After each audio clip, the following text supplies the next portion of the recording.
All righty. Just talk about how things have been going for you guys. It's a busy time of year as y'all get ready for a different kind of a spring with so much going on with fall, winter, and spring sports probably playing at the same time. Yeah. So how are you guys handling this? Hey, listen, we're doing the best we can with what we got. I told you just a second ago that tough times don't last, but tough people do. So we got a great group here, man, with everybody coming together. The thing that's I'm so happy about is that we're a family, and we know that we got a lot ahead of us, and we are looking forward to moving forward. Not for us, for our student athletes to be able to compete. And so we're excited about them being able to compete. It's going to be a crazy time. We looked at the schedule. We think we got a plan put in place that we all are going to be able to be in the places that we need to.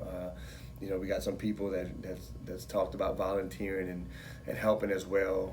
We'll have a football game and a baseball game on the same day. We'll have a football and a baseball and a softball. We might have a soccer on a Friday, and just a weekend packed full of sports. So it's going to be a really good time. I tell you, I think I was talking to the football team yesterday, and Coach Rebo had his team meeting, and I just told him, I just said, sad to say that the Saints won't be playing, when we get ready to start off, and LSU is done, and I said, it's Colonel football, baby, and Colonel athletics, and here we go, So people will be around to come and see us do a lot of things, and they can go to a tennis match.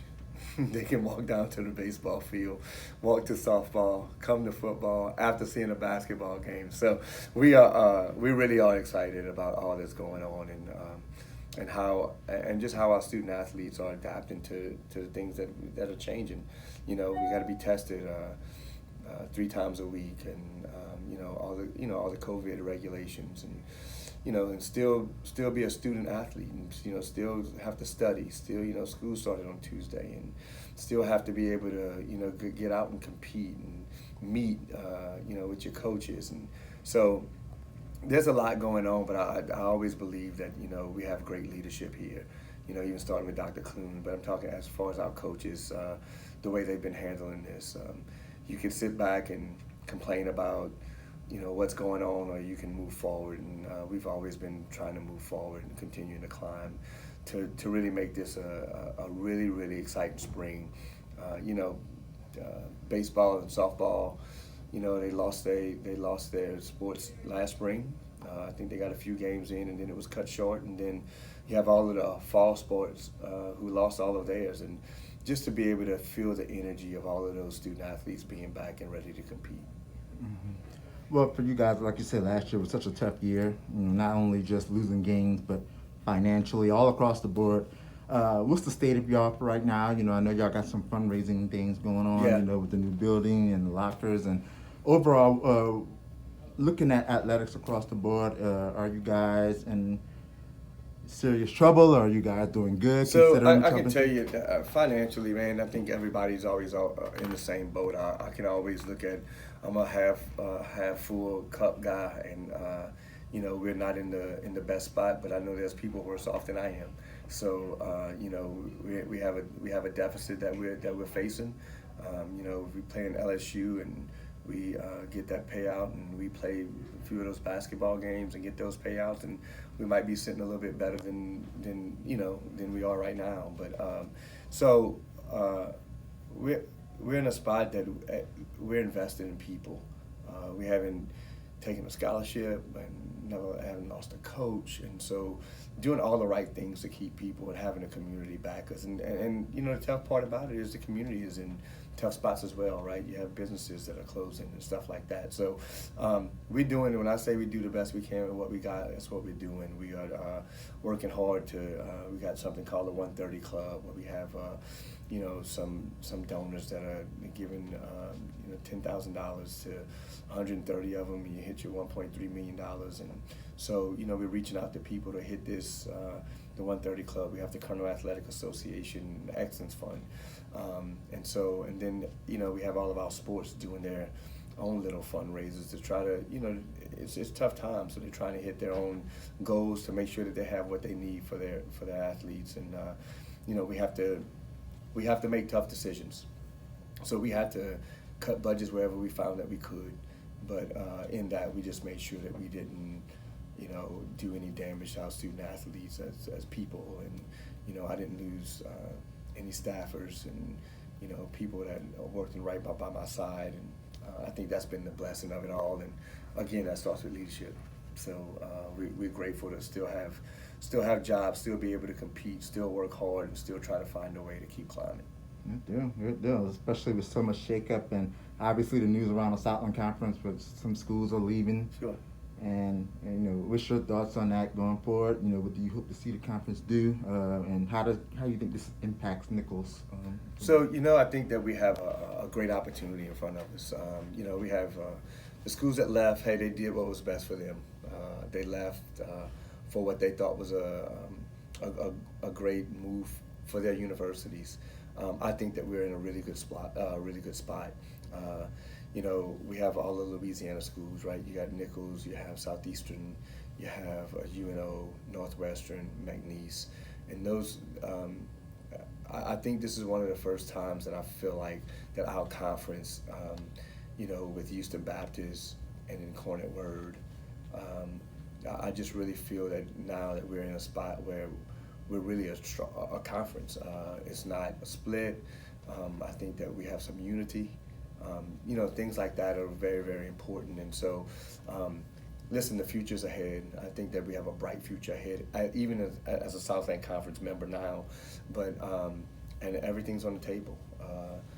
People always ask, like, who are we bringing in, and all that stuff. And we don't know. I'm sure there's people that always showed interest in being in the Southland. And so, this won't be the last time this happens. It's happened before, and the Southland continues to be strong. And so I'm looking forward to how bright the future could be for the Southland Conference. I know there's, people talk about the many reasons other people left and what we didn't have. And I can tell you there's a lot of Southland Conference championships that comes through Thibodaux, Louisiana.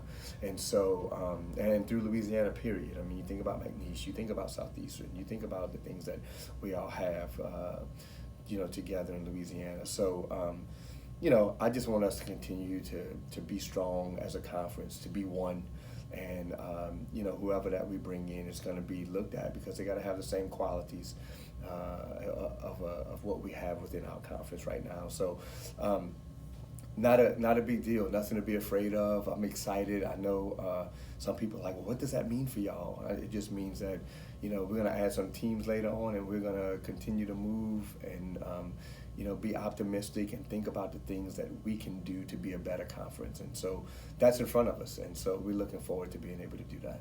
I can say you have to put Nicholls first as an AD. And, that's right. I know people question whether Nicholls has the resources to compete with, bigger schools or bigger athletic departments. Sure. But despite all that, the coaches and the fans and the players have put together, some winning, like I say, last two Southland Conference championships, football and basketball is doing well. You guys have proven y'all can turn this thing around and compete despite all that. Hey, I always talk about and I always commend our coaches and student athletes. We definitely do more with less, and that's not a knock. That this is a very, very special place. I've always said that in every interview of anybody I've ever talked to, that this is a very special place, and if you don't invest in it, then you can't appreciate that when you win those Southland Conference, all it took to do so. Mm-hmm. You know what I mean? Mm-hmm. Well, obviously, football is about to start, and obviously that's the, I guess around here, football is just football. You know that is. You're a former football coach. Yeah. So what's the excitement with the football team? I know y'all got 6 home games. I heard that y'all may be trying to get a game before the Lamar game, but what's the... So we got 6 total games, 7 with an extra game that we're in the process of sealing the deal on here shortly, but which would be February 19th is when that game is supposed to be. And so we have 4 home games and 3 away games with an opportunity to win another conference championship, play in the playoffs, win a national championship, and continue to work hard. A lot of excitement. I talked to the team yesterday. Coach Rebo asked me to come and say something before the team meeting, and I remembered I was on the job probably about a cool 4 weeks, and walked up to them and in the middle of that field while they're getting ready to practice, and pulled everybody in, and tears in my eyes, just saying that I hate to be here to do this, but the Southland Conference, we've all decided that this is not really safe right now. And so I think that we made those decisions based off of what we knew at that time, and what we know then and what we know now, and how we think that we can get through this with testing and being safe and all of that. They're super excited, man. They're so glad. I mean, that's the identity. Even the coaches, right, is to be able to play, to be able to coach. You know, they come here to get an education, but to be out in that field, that's what they want to do is play. Mm-hmm. And just one more thing, if you could tell a community anything about what they can expect, obviously, so much going on at this point, you know, a lot of new things, a lot of new procedures, Sure. restricted crowds maybe at some of the games coming up, like it is right now with the basketball.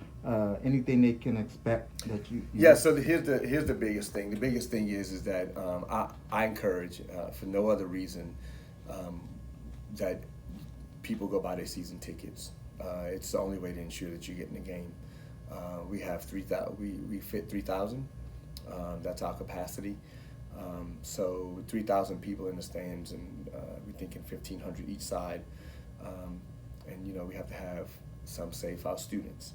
We have to have some safe for the guest team. We have to have some to sell for faculty, and you know, so in the community. So I'm really I'm begging the community to go buy their season tickets, because there's a number that we're in a meeting in a little while after I talk to you, that we're gonna have a number that we're hitting that's directly for season tickets and community.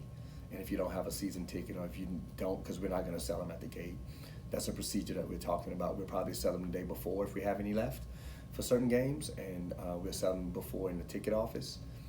We're not selling any tickets just so we can not have the interaction. So they won't have to walk up to the gate. You don't have to walk up to the gates and buy a ticket. So that's the plan right now. Something different also is that, you know, it's going to be social distancing. You have to wear a mask while you're in the stadium. I know I was just talking to two alum and two guys that's been with us since 1981. They bought their tickets, season tickets, and we're grateful for people like that, right? And, you know, just to tell them, hey, listen, it's going to be a little different. I just want people to understand that's the way of where we are right now. You know, I'm not asking everybody to love it or like it, but I got to protect our student athletes to make sure that we can continue to play. And that's what they came here for. That's what they came to do. And so I want to do everything in my power to make sure that they're always able to compete. And I don't want to jeopardize that by letting fans in the stadium without masks and not socially distant. So we're going to do the things that are right for our student athletes and for the community as well. Mm-hmm. Great deal. And I think that's it. One more thing, the new building, could you give us an update on how that's coming out? Everybody's passing by it. The Book Vault Family Athletic Complex, I'll tell you, we're so excited about it. I probably walk through it every day now because it's so close. There's already paint on the wall. It should be done in May, projected to be done in June, and a month ahead of schedule. So that don't happen much in construction. We're very blessed and happy to have it happen here. And so we're looking forward to that. I know, you know, we'll be playing in the middle of that thing getting finished, and in the spring, and just it's exciting time. We walked through again yesterday, and I'm telling you, man, to believe that is here on Nicholls State's campus. I mean, we can't be more grateful for Narby Chabert and what he's done, you know, to help us get the money that we need, and Trey Book Vault and his family for everything they did to make this happen. It's a state-of-the-art building, and there's not many FCS that have that. And so we can't wait to move in, but we're patiently waiting, and it's exciting. So it's coming along. It'll be done in June, and can't wait to give people tours of it and show them the possibilities that are happening right here at Nicholls State University. And they still can buy lockers in it, right? So yeah, so we have a locker campaign. I wish Katie was here because she'll tell you how many lockers we have left, because it's been going well. And I think I had 3 phone calls this morning, and I sold 3 lockers. And you know, the biggest deal is to furnish the place and to furnish it nice. And we thought that this would be a great idea. People have their name on them, and then not only are they just investing in lockers, then their name will be on them for 5 years. Get a year to pay on it, and then after that 5 years is up, we'll sell them again. And the whole big deal is to invest into the future of what this complex, make sure it's always clean, make sure it's always updated. So we got to keep the money flowing in so we can always keep it going. So the lockers are for sale. There's rooms in the building that are for sale. Everything in that building is for sale. I think I laughed with Jeremy Becker and Matt Rowe when Matt was here, and I just said, I mean, what aren't y'all selling in the building? But I tell you, I get it. I mean, there's revenue that needs to be had so we can have an endowment in order to keep this place nice and neat and not let it fall by the wayside after the first 10 years. Mm-hmm.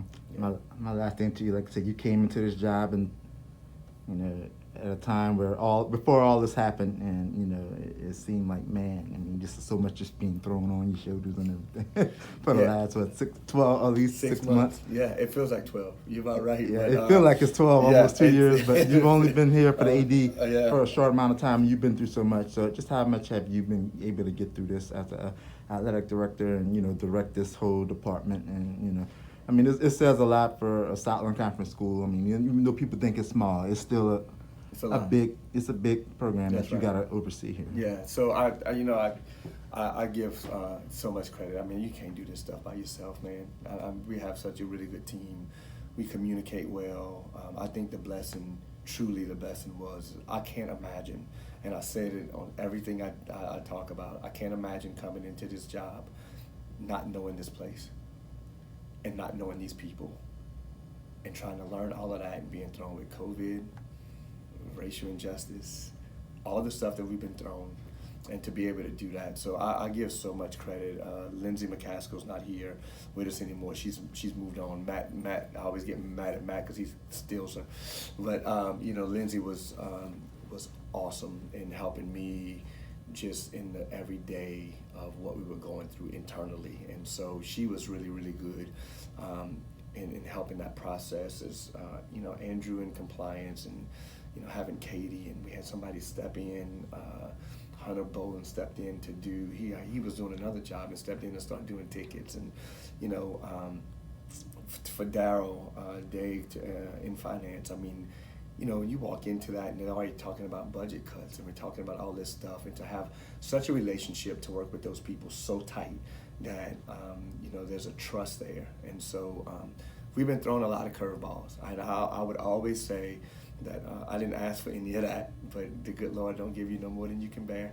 That's what I lean my hat on. And so, you know, I'm reminded often that I'm in this position for a reason. So I take it, I don't take it lightly. I know that I'm representing a lot of people, and there's a lot of people that are looking for my leadership. So it's been, listen, we've had some tough times, I can tell you. I mean, there's been times you hit 10 or 11 o'clock at night, and you're just trying to figure it out, but it always works out.